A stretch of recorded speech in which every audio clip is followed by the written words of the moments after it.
sleeping bags, so you can use blankets in conjunction with sleeping bags. Or how many requests for sleeping bags do we get every day? Well, he doesn't know off the top of his head an accurate number, but he would guess about 100. Well, maybe we should not just buy the fabric, just do that and then construct the sleeping bags ourselves. Then they go on to say that I'm concerned buying a new sleeping bag is against the principles that people came here for. Somebody says, why? Well, I was under the understanding there's an anti-capitalist part of this movement, and consumptions, when we feel emergency need, is how we deal with the issues of capitalism.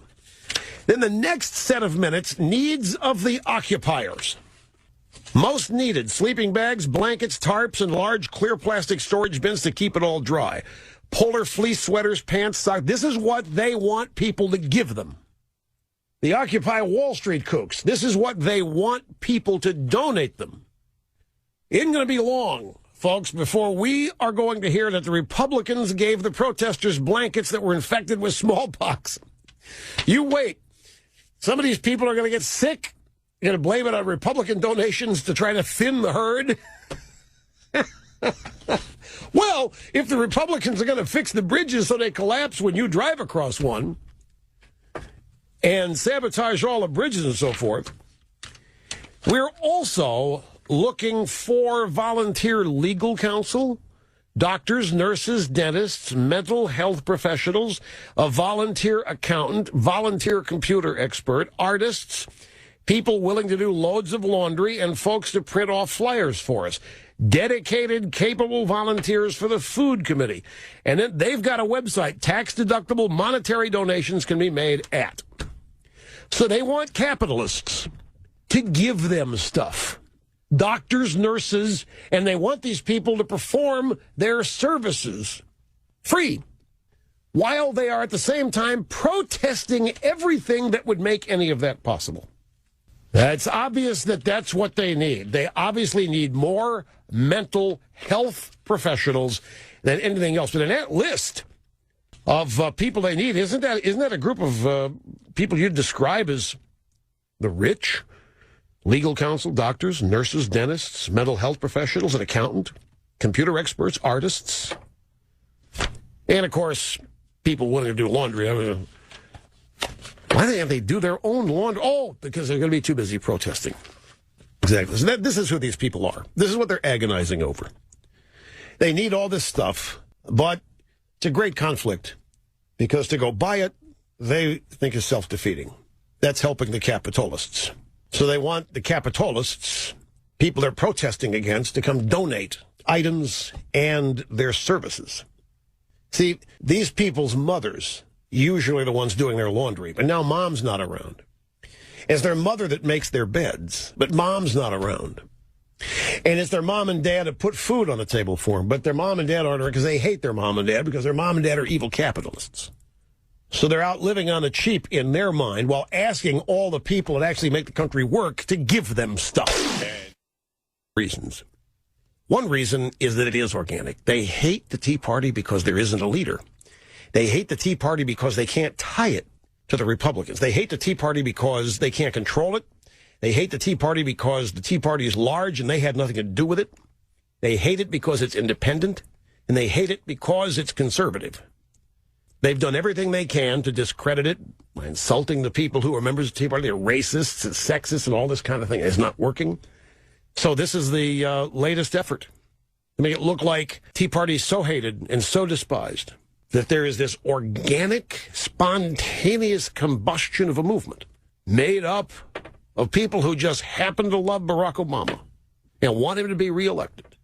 Wall Street protests this bunch. The idea for doing the Occupy Wall Street protest was started by Canadians. It's the brainchild of a Canadian anti-consumerist magazine called Adbusters, which registered the domain name OccupyWallStreet.org back in June. Now, among other things, this bunch, Adbusters, the anti-consumerist magazine, has a long histoire of anti-Semitism.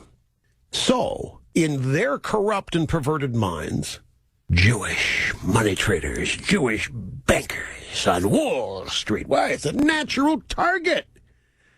So you have a group largely steeped in anti-Semitism in Canada providing the idea for this. In general, they're an anti-capitalist group. They have had previous, like they had a thing called Buy Nothing Day. Of course, it was a flop, but they still had it. They had Buy Nothing. You remember when Buy Nothing Day was, but they couldn't convince anybody to buy nothing. Now these are the clowns out there. Who in the world knits sleeping bags? Who in the world even sews them? Well, these people are agonizing over it. But they're basically political tools. They are a laughable joke, but they are being given credence and credibility by a state-controlled media and administration that is hungry for an appearance of grassroots love and support for the one, which, of course, there is none. It's all gone. It's vanished. Yesterday, ladies and gentlemen, and Monday, too, spent some time talking about Bank of America and a new $5 charge to use your debit card. Went to great lengths to explain to you why the charge popped up. Two reasons, just to review. The Dodd-Frank, Chris Dodd-Barney Frank Financial Regulatory Reform Bill, which ostensibly, the way it was pitched and sold, was a consumer protection bill to make sure that these Wall Street titans and these big banks weren't able to continue screwing everybody. So they pass the Financial Regulatory Reform Act, which imposes all kinds of new charges and taxes, if you will, on banks, and at the same time forces them to reduce other charges. They're basically trying, well, they're not trying, they did, basically running elements of the banking business. One of the things that they mandated in Dodd-Frank was a reduction in transaction fees from 44 cents to 24 cents every time a credit card swiped. Well, the banks simply said, okay, well, fine, we're going to make that money back elsewhere. We've got shareholders, and we have profit motive, and we're doing it now. This is the time for profit. It's always the time for profit, and we have to show a profit. That's why we have to try for a profit. That's why we're in business.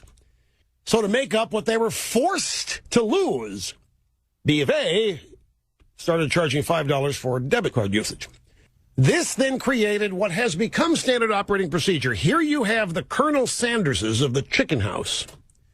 The Democrats in the Senate, Chris Dodd and Barney Frank, passing legislation that is detrimental and harmful to the banks and consumers ultimately. This is always the result. Whenever the Democrats tell you that they're engaging in legislation to make things more affordable for you, without fail, things are going to become more expensive, as this case and story demonstrates. But the real culprit is Senator Durbin. And Senator Durbin had an amendment.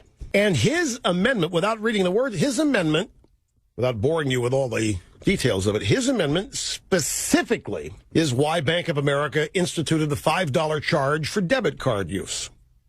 So when that happens, Durbin goes to the floor of the United States Senate on Monday and urges Bank of America customers to stop doing business. Get out of that bank. Go to a smaller community bank where they're not charging you these fees and ripping you off. And that's not his job, and that is irresponsibility. It could be tortious interference. It could be illegal if done by anybody else. The floor of the U.S. Senate and urging people to leave Bank of America. Now, again, I'm going to tell you, I got no brief for Bank of America. I don't use Bank of America. I don't know anybody at Bank of America. My point is that the federal government has got no business running day-to-day operations, nor do they have any business setting fees or prices at banks. The market does that. And now they have interfered. So now that the new fees have been charged, Durbin, because of his amendment, now acts outraged. How dare these people? When all that's happened is the banks have reacted to Durbin's law. Durbin just expects, like every other Democrat, they're going to pass a law mandating this industry pay more in taxes or that group of individuals pay more taxes. And what happens is the targets end up finding ways around it because the Democrats fail to score all this stuff dynamically. They just think that their targets are going to bend over, grab the ankles, and take it. And, of course, their targets are far more creative than these dunderheads in the Senate who haven't the slightest clue what goes on in a free market. So then Durbin goes to the floor of the Senate, and he wants to be the hero. And he wants to tell you these banks are screwing you, and they're trying to defy our consumer protection efforts and our wonderful financial regulatory reform bill, and his solution is to actually tell you to leave Bank of America, which could cause a run on that bank. And if you doubt me, check Chuck Schumer and the IndyMac Bank out in California. He did start a run on that bank, and that was one of the things that led to the 2008 financial meltdown. It was part of it. So yesterday, the Washington Post. Now, we did this story yesterday, but we didn't get the Post version of it. Banks defend debit card fees amid pressure from Washington. The banking industry on Tuesday defended a controversial new fee on debit cards as some Democrats called on consumers to abandon financial institutions that imposed the charge. Representative Brad Miller, Democrat, North Carolina, introduced a bill that would make it easier for customers to close their accounts and prohibit banks from assessing fees for the process. Meanwhile, Senator Dick Durbin sent a letter to community banks and credit unions in Illinois, urging them to seize this competitive opportunity to woo customers away from larger institutions. Well, this is piling one outrage on top of another. First, Durbin tells everybody from the Senate floor to leave Bank of America, and then he sends a letter to smaller banks in Illinois and tells them to seize the opportunity that he has given them by forcing people out of a Bank of America to go get them as new customers. Durbin said politicians may not have the highest approval ratings, but I don't think Wall Street banks and credit cards do either. And this debate centers on the $5 monthly fee that Bank of America plans to begin charging next year to customers with most basic checking accounts who use their debit cards to shop.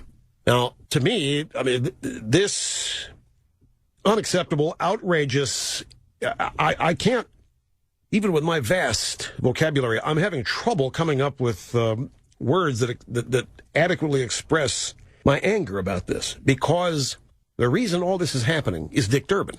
And Dick Durbin gets to sit here and make it look like he's riding to everybody's rescue, when what he's trying to do is destroy Bank of America. It's not his job to destroy Bank of America. He and Barney Frank and Chris Dodd took aim at banks with their legislation. What are the banks supposed to do? Just sit there and, as I say, bend over, grab the ankles, and take it? And now Brad Miller, Democrat, North Carolina, introduced a bill to make it easier for customers to close their accounts. The banks are saying that these new fees are the consequence of a new federal rule. Everything would have been fine. There wouldn't have been a debit card charge if there hadn't been a financial regulatory reform bill, folks. Now, I realize that I'm probably on a losing end of this. I understand the emotion. I remember when ATM fees went up 25 cents. People just had a cow, and I didn't understand it on the basis that other things in life are far more expensive than that. This really ticked people off. It wasn't a large increase at all. So it's a cumulative effect of the Democrat Party demonizing banks and financial institutions. And all the while, at the end of the day, behind closed doors, when it's time to donate and fundraise, so guess who the Democrats call on? This cockeyed group of protesters. Protesting all this capitalism. Who do they think Obama's in bed with? The very people they're protesting. They are urging the re-election of a guy who's doing exactly what they say they detest. They're just dumb. They're just stupid. And that's what Durbin's counting on, is that everybody in the country is going to be stupid and not realize that he's the reason that all this happened. And Barney Frank and Chris Dodd. And Barney Frank and Chris Dodd and whoever knows it, Fannie Mae and Freddie Mac, the housing crisis, the reason your home is underwater is the Democrat Party. Business Insider. Story published yesterday. Basically, Obama has confirmed everybody's worst fears about financial regulation. This morning, we touched on Obama's comments with regard to Bank of America's controversial $5 a month debit card fee. When asked about it by George Stephanopoulos, Obama said it was stuff like this that called for the Consumer Financial Protection Bureau. So see, you use Dodd-Frank to create chaos in the banking business, and that chaos then you use as a reason to create a new bureaucracy to regulate, control, and do damage to the banking business. Use Dodd-Frank to cause an increase in fees and then punish the fee increase. It's what's known as a double bind. And only authoritarians who hate the private sector would do something like this. So you cause the fees to go up, and when that happens, then you create a new bureaucracy to deal with it. It's the way of the world for these people. I got to take a break. We'll be back.